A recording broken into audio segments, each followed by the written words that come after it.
देखिए, बुनियादी तौर पे अगर हम स्टाइपेंड रेट्स की बात करें तो इसके बारे में चाहे आप किसी पर्सन से भी पूछ लेना, तो यही बात होती है कि भाई ये तो हम आपको पॉकेट मनी दे रहे होते हैं। इवन आई कैप के जो सीनियर मेंबर्स हैं, मैं सबकी बात नहीं कर रहा, लेकिन ज़्यादातर सीनियर मेंबर्स यही कहते हैं कि ये आपको अप्रेंटिसशिप दी जाती है, पॉकेट मनी दी जाती है कि आप इससे अपने एक्सपेंसेस पूरे कर लें। बट अगर स्टाइपेंड की बात करें तो इसको मिनिमम वेज रेट के बराबर होना चाहिए। अगर हम करंटली पंजाब की बात करें तो आपको पता है कि रिसेंटली बजट अनाउंस हुआ और इसमें 32,000 जो है वो मिनिमम वेज रेट रखी गई है। गवर्नमेंट और पेंशनर्स के लिए कोई 17.5% रेज़ उन्होंने लगाया है। हालांकि ये भी कम है, बट उन्होंने 17.5% रेज़ लगाया है। और सिंध के बजट में आप देखें तो वहाँ पे पता नहीं क्या बात है, पीपल्स पार्टी की, मैं कोई सपोर्टर नहीं हूँ किसी भी यहाँ पे जमात का, ना मैं किसी को रिप्रेजेंट कर रहा हूँ, लेकिन उनका 35% जो है ना इंक्रीज़ आता है। गवर्नमेंट की जो सैलरीज होती हैं या पेंशनर्स होते हैं तो सैलरी में वो अच्छा खासा इंक्रीज़ लगाते हैं प्रोविंस के तौर पे ना। तो यहाँ पे हमें ये भी देखना पड़ेगा कि जो आई कैप के स्टाइपेंड्स हैं अभी करंटली जो चल रहा है 17,000 के राउंड अबाउट है, जो कि बहुत कम है अगर आप पेट्रोल के एक्सपेंसेस लगाएं। और प्रीवियस ईयर की यहाँ पे ख़ास तौर पे हम बात करें ना, तो यहाँ पे आप इन्फ्लेशन रेट को देखें तो ऑलरेडी ये स्टाइपेंड कम हो चुका है।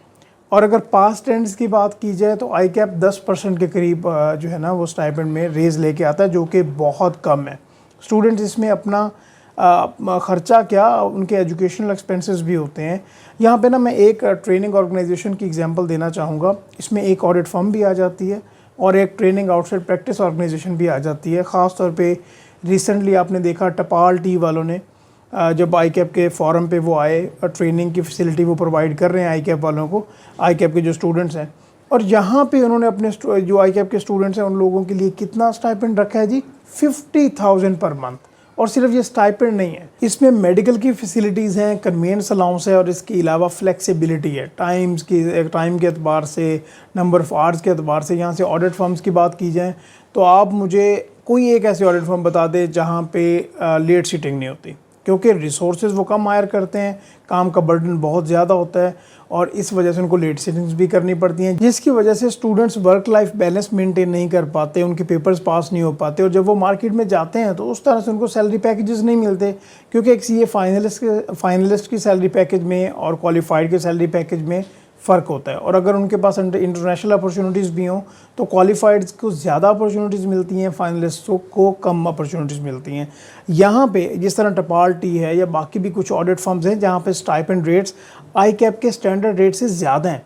अगर बाकी ऑडिट फर्म्स भी या तो स्टाइपेंड थोड़ा सा इंक्रीज़ कर लें या आप लेवल सिस्टम बना दें कि जैसे स्टूडेंट का एक्सपीरियंस इतना हो जाएगा तो उसके स्टाइपेंड में हम इंक्रीज़ लेके आएंगे, रेज़ लगाएंगे।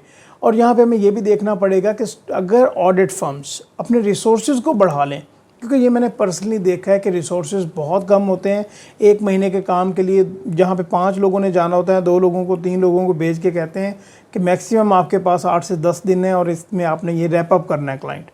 तो यहाँ पे अगर रिसोर्सेज को बढ़ा लिया जाए, उनको थोड़े से इंसेंटिव्स दे दिए जाएं, तो आई थिंक जो फर्म्स का बिज़नेस है वो भी ज़्यादा बेहतर होगा। लेकिन फर्म्स वालों ने भी, अगर पार्टनर्स हैं या जो भी सीईओज़ हैं, उन्होंने ये देखना होता है कि भाई अपनी कॉस्ट को कैसे कम किया जाए।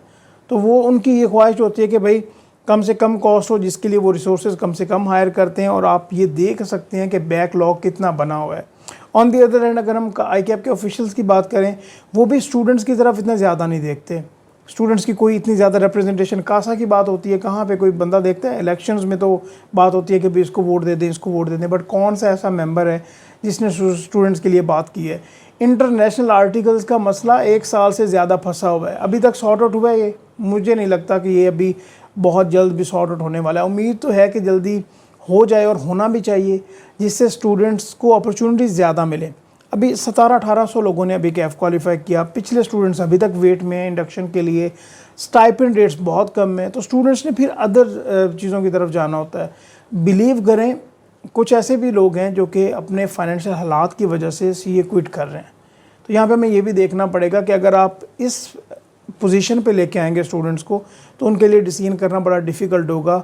हर कोई बंदा बहुत स्ट्रॉन्ग बैकग्राउंड की तरफ से नहीं आ रहा होता। तो यहाँ पे मैं रिक्वेस्ट करूँगा आप सबसे भी, आई कैप के ऑफिशियल से भी, जितने भी हमारे सीनियर मेंबर्स हैं, कि मिनिमम स्टाइपेंड जो है, पहली बार मिनिमम स्टाइपेंड इस बार आप मिनिमम वेज रेट पे लेके आएँ, ताकि स्टूडेंट्स को कुछ ना कुछ तो वो अपने एक्सपेंसेस बियर करने के काबिल हों। और अगर ये नहीं कर सकते तो आप कम से कम इन्फ्लेशन का इम्पैक्ट तो लेके आएँ और उस हिसाब से आप स्टाइपेंड बढ़ाएं ताकि आपको भी बेनिफिट हो और आपकी ऑर्गेनाइजेशन को भी, क्योंकि वहाँ पे जो स्टूडेंट्स हैं वो आपके लिए एसेट्स हैं।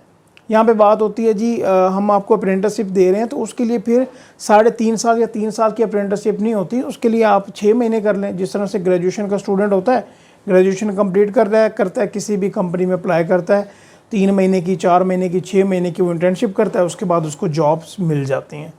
तो मैं आप सबसे रिक्वेस्ट करूँगा कि इसके लिए आप भी वॉइस रेज करें, हम भी बात कर रहे हैं, तो फिर ही कुछ ना कुछ होगा। अदरवाइज़ तो फिर जिस तरह के पाकिस्तान के हालात चल रहे हैं, अल्लाह खैर करे। तो हम नेक्स्ट वीडियो में बात करते रहेंगे। अपना बहुत ज़्यादा ख्याल रखिएगा। अल्लाह हाफ़िज़।